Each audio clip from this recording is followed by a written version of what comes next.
रोज रोज लेतानी हम drugs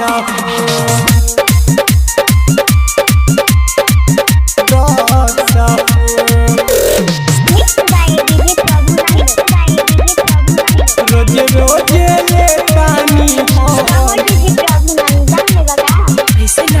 music by Sonu Sanhiya. टूटल बा दिल तोहरा सदिए के दिन से ले गइलू खुशी हमर देहियो से छीन के खुशी हमर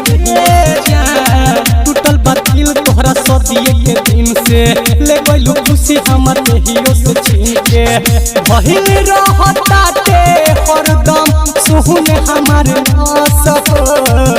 बहिन रहता ते हरदम सुहुन हमर नासफ छोरी के गइलू जब से तू ससुराल तब से रोज रोज लेतानी हम ड्रग्स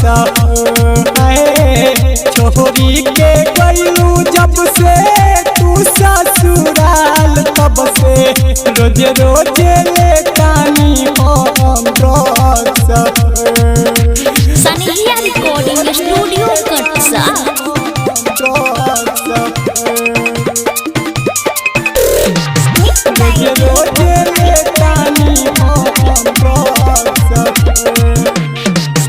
बनी पागल आए वाला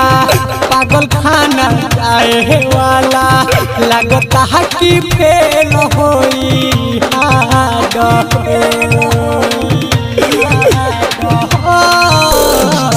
लग तुहरा जाए वाला बाटे छापाए वाला हमारा सारा धावा के काद पार्टी मनई हो सबके साथ के चस हो पार्टी मनई हो सबके साथ के चस हो छोरी के गइलू जब से तू ससुराल तब से रोज रोज लेतानी हम ड्रग्स छोरी के गइलू जब से तू ससुराल तब से रोज रोज लेतानी हम ड्रग्स रोज रोज लेतानी रोज रोज लेतानी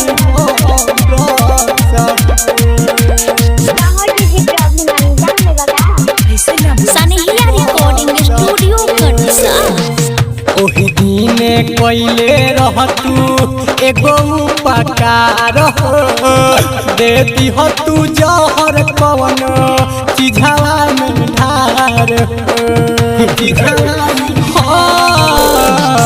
राइटर मंजय सोनू नइखे साहत हमसे गम के इतना बड़का भार दीपक दीवाना बनल जस रहल बस दीपक दीवाना बनल जस रहल बस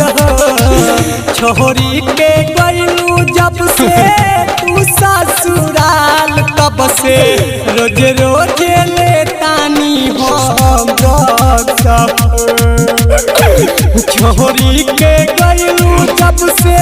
तू ससुराल तब से रोज रोज लेतानी हम ड्रग्स टूटल बा दिल तोहरा सदिए के दिन से ले गइलू खुशी हमर देहियो से छीन के बहिन रहता ते